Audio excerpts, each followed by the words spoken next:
Are you one of those people that can say, "Oh, that's just a movie"? Sometimes, but not. It might even depend upon how I'm feeling emotionally. Maybe if I'm feeling strong enough or whatever. Because sometimes a movie just will affect me more than other times.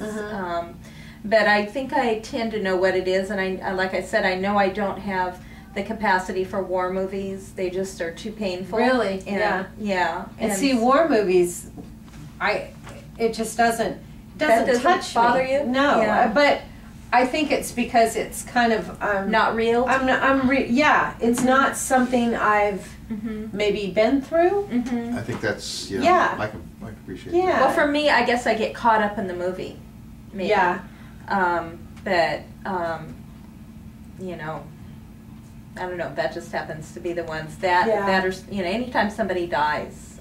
Well, and now see, I just was flashing back to, I don't recall what the name of it was, but it was a movie about firemen. Something I knew absolutely nothing about. But one knew he was dying. He knew he wasn't going to be able to leave the building, so he had to say goodbye over the radio. Yeah. See, that's the worst. To people outside. That tore me to And pieces. I can appreciate that. Yeah. That would be very hard. And I would be likely, as soon as I realized what was going on, to change the channel. But this I'm out of here. Yeah, absolutely. But this was in a movie theater, so it was like, okay. And it's one of those situations where you want to believe, there's going to be a happy ending. Yeah. And even up to the point where he's closing his eyes, you're thinking, they're going to come in at the last minute and save that him. hope. You've got that hope. And they don't. And then it's like, oh, no. And this goes to my other thing, and that is, I don't look to entertainment for emotional... For pain.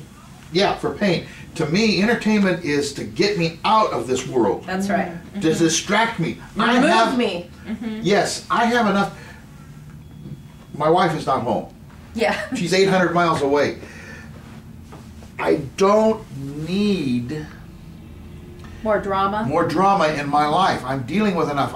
There's things going on where my wife is right now that are very dramatic and very traumatic. I don't need them to portray that on the TV set. I want a comedy. Yeah. Yeah. And I agree with you. It's like with horror movies. Oh, I won't even those. Yeah. That kind of stuff, or violence. I don't want to watch that. I can divorce myself pretty much from violence, but then I play online games. Do you? Oh yeah. Oh, how funny! But they're not real. They're not real. The one that I play now is called World of Warcraft. And one of the earliest things I heard about when they were going to bring it out was the characters are very cartoon-like, and they are. I also played EverQuest. And I don't know if you're aware of it, but there were people who got so tied into EverQuest, it became their life. Oh, wow. I got hooked on it initially. I had to break free of it, and then I was able to play it again later and not get pulled in. But they tried for reality.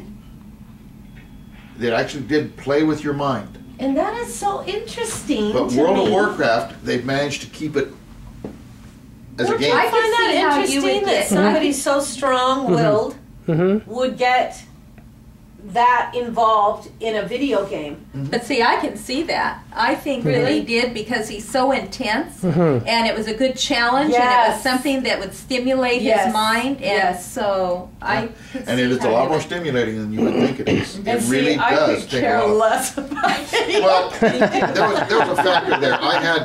I was taking treatment for prostate cancer, and it suppressed all of my testosterone. It essentially drained it from my body. Right.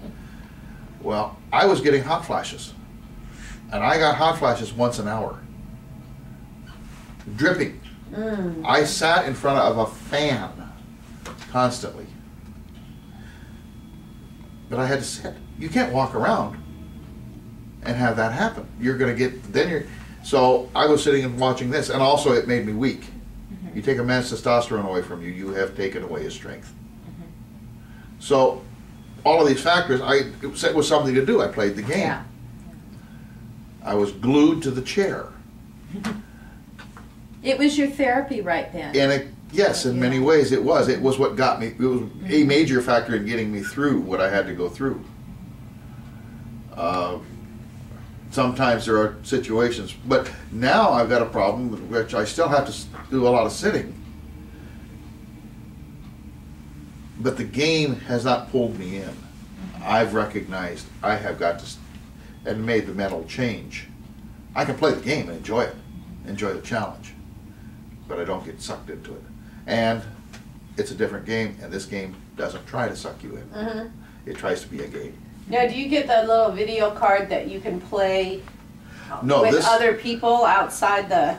you don't have to have a video card. This is played with my computer over the internet. Oh, okay, okay. And I do play with other people. Yeah. I mean, See, it's- my son, I know, the reason I ask is because my son does this. And, I mean, he just gets furious. My son is a sweetheart. But I listen to him and I laugh because I don't understand. The guy in him comes out. Yeah, I don't understand. It's a video game. You know, why are you getting so upset? He's a teenager. His own emotions are very difficult for him to deal with. Yeah. I can do this and not get that involved. Hello, I'm 65 years old. Yeah.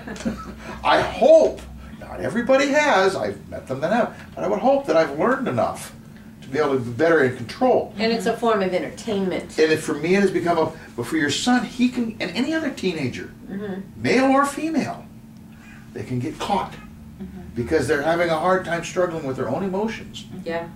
And then this game comes along and it starts playing on those. And it makes it more difficult for them. It's hard for those kids. I can appreciate for these kids. Yeah. So I play mainly with adults.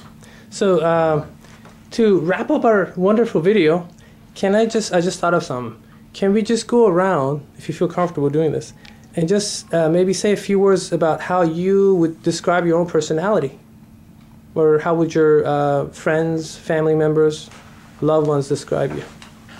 Well, this is kind of funny because I've always thought that I was very shy. And my friends and family do not see that at all.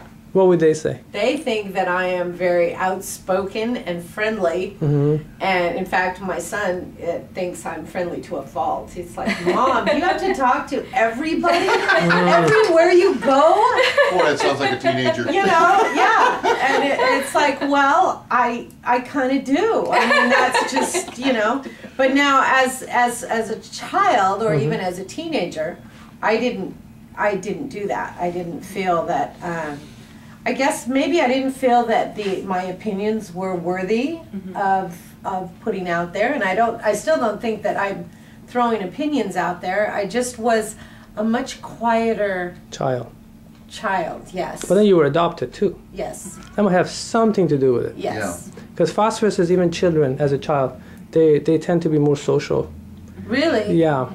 See, I was not. I think, and I'm sure a lot of that has because of being adopted and just the way the whole the way. That's, Well, the family situation is going to make a tremendous impact. Yeah. And that's what makes homeopathy challenging. Because let's say if I'd seen you when you were a child, that would have been something that would be atypical. Yeah. Because most phosphoruses by nature, they're social.